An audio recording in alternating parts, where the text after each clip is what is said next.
Some stories begin with joy, others begin with longing. This one begins with a feeling that is too large to be named and too fragile to be controlled. In a quiet suburban world where lawns are trimmed and futures appear planned in advance, two young lives drift toward each other without permission.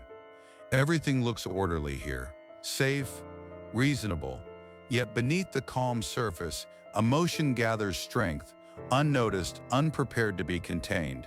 This is a place where love is expected to be gentle, temporary, something to be guided, supervised, and eventually outgrown. But what happens when feeling refuses to follow instruction? When affection deepens not through experience, but through intensity, through isolation, through the belief that nothing outside this connection truly matters? The film watches patiently as attachment grows, not loudly, not dramatically, but steadily. Glances linger, time stretches, boundaries soften. What begins as closeness slowly reshapes into dependence, not through force but through devotion. Adults stand nearby, confident in their authority, convinced they understand what is happening. Yet distance separates generations more than walls ever could. Concern turns into control. Protection begins to feel like threat. And love, once private and tender, becomes something examined, questioned, and feared. This is not a story about rebellion for its own sake. It is a story about intensity meeting limitation, about emotion arriving before understanding, about what happens when love is treated as something dangerous and begins to behave that way. Nothing has broken yet, nothing has been lost, but something has already crossed a line it cannot clearly see, and once crossed, there is no simple way back. David Axelrod, played by Brooke Shields. David is the emotional core of the film. She represents innocence mixed with obsession. At the start, she's sheltered, dreamy, and romantic, a girl who believes love can solve everything. As the story progresses, her love becomes consuming, even destructive. Her presence shows how first love can feel eternal, overwhelming, and blinding. David isn't just a lover. She's a symbol of youthful passion colliding with reality. Jade Butterfield, played by Martin Hewitt. Jade is intense, reckless, and dangerously devoted. He is love without limits, without control. His function in the story is to show how obsession can disguise itself as romance. Jade doesn't know where love ends and possession begins. His presence drives the film into darker territory, proving that love, when unchecked, can burn everything around it. Anne Butterfield, played by Shirley Knight. Anne is the protective mother figure and the voice of caution. She represents adulthood, fear, and responsibility. Her role is to challenge the romantic fantasy. She sees the danger long before anyone else. Anne's presence creates tension between youthful desire and parental authority, highlighting the generational clash at the heart of the story. Hugh Butterfield, played by Don Murray. Hugh is the strict, emotionally distant father. He represents control, order, and societal expectations. His function is crucial. His resistance to the relationship escalates the conflict. Hugh believes discipline can fix emotional chaos, but his rigidity only fuels rebellion. He is the wall that Jade keeps crashing into. Rosemary, played by Beatrice Straight. Rosemary is the therapist and moral observer. She brings psychological depth to the film.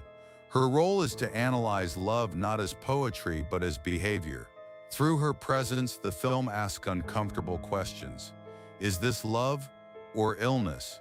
She grounds the story in realism when everything else feels explosive. Keith Butterfield, played by James Spader. Keith is the younger brother observing from the sidelines. His presence is subtle but important.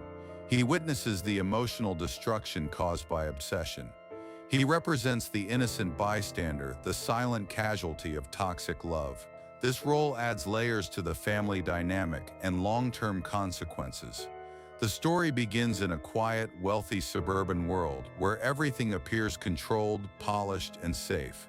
David Axelrod is a sheltered teenage girl living under the careful watch of her strict parents. Her life is orderly, predictable, and emotionally distant.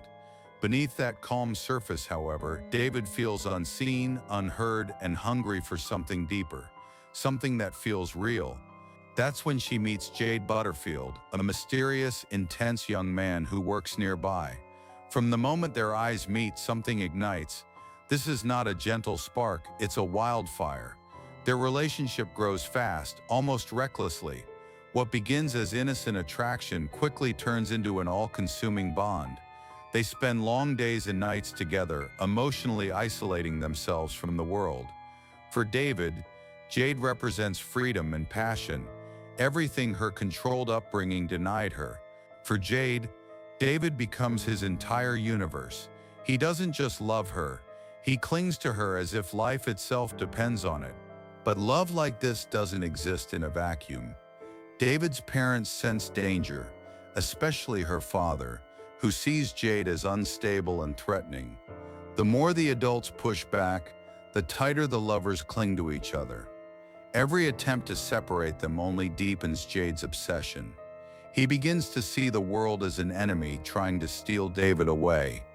The situation spirals when Jade deliberately sets fire to David's family home, believing that destroying the physical barrier between them will bring them closer. The act shocks everyone. Jade is arrested and later sent to a psychiatric institution.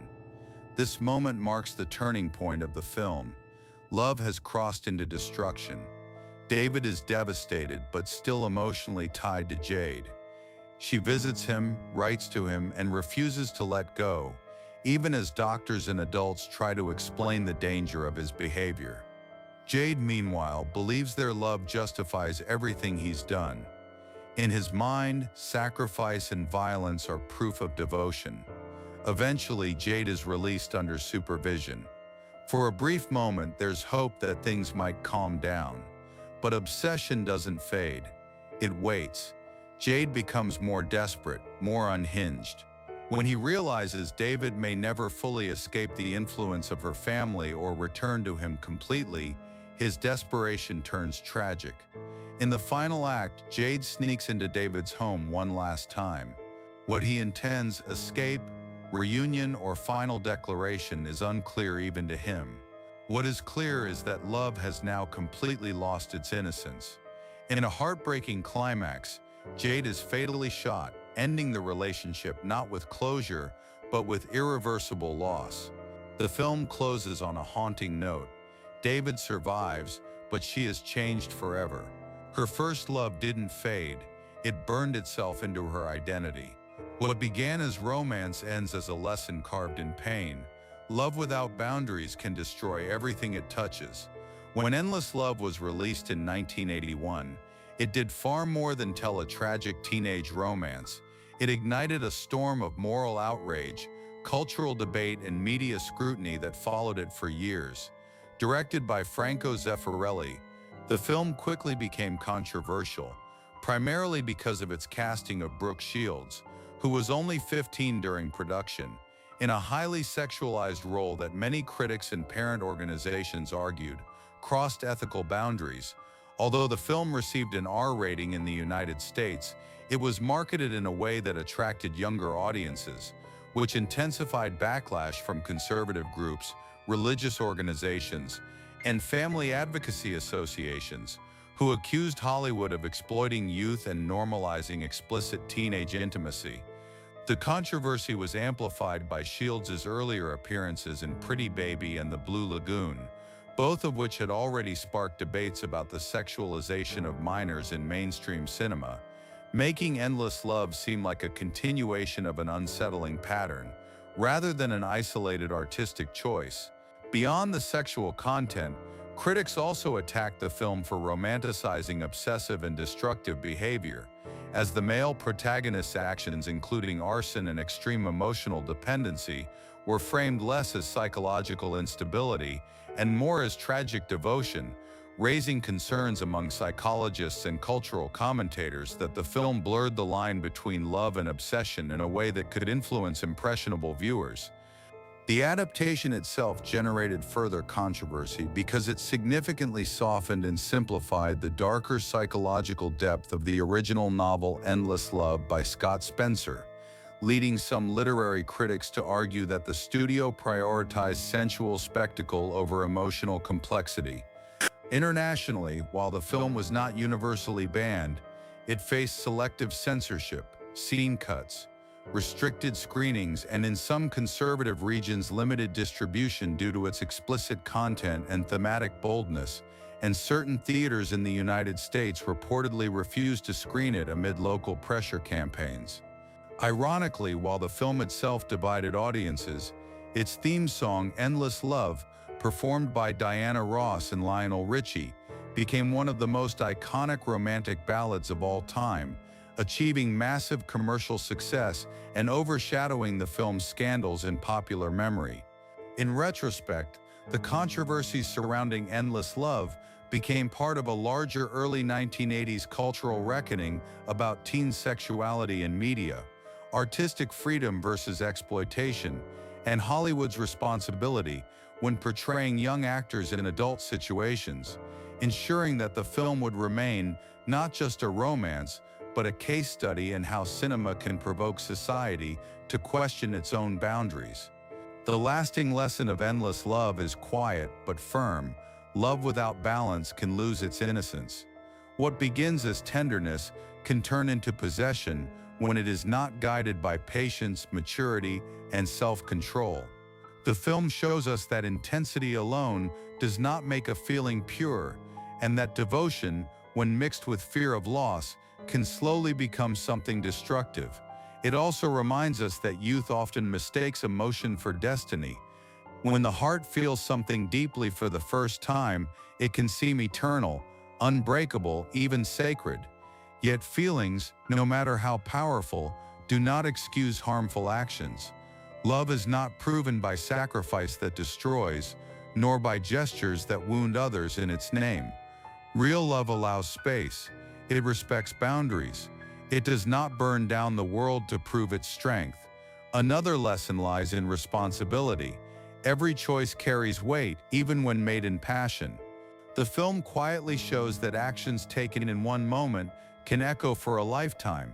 Impulse may feel powerful, but it rarely brings peace. Reflection, restraint, and understanding are far stronger than obsession. Finally, Endless Love invites us to consider the difference between longing and love. Longing can be desperate, consuming, and fearful of separation. Love in its healthier form is steady. It allows growth. It survives without control. The tragedy in the film is not that two young people felt deeply, it is that they did not yet know how to hold those feelings safely. In the end, the story leaves us with a simple but lasting thought. Love is powerful, yes, but without wisdom, it can become a force that harms the very thing it seeks to protect. And so when we step back from Endless Love, what remains is not simply a tale of young romance, nor merely a controversy of its time, but a lingering question about how far emotion can travel before it loses its shape. The film dared to place intensity at the center of youth, to suggest that first love is not always gentle, not always safe, and not always guided by wisdom. It stirred debate because it touched a nerve about protection and freedom, about art and responsibility, about the fragile boundary between devotion and obsession. Decades later, it still stands as a quiet reminder that cinema does not exist in isolation. It reflects the fears and fascinations of the era that produces it. Some remember the scandal, others remember the music, some recall the performances. But beneath all of that is a deeper current, the understanding that love, when left unchecked, can reshape lives in ways neither tender nor predictable. Perhaps that is why the story continues to be revisited, discussed, and reinterpreted. Not because it offers answers, but because it leaves us unsettled in a way that feels strangely familiar. And if stories like this, measured, uncomfortable, reflective, still hold your attention, then stay with us. There are more films waiting in the shadows, more moments where passion meets consequence, and more chapters where cinema asks us to look a little closer.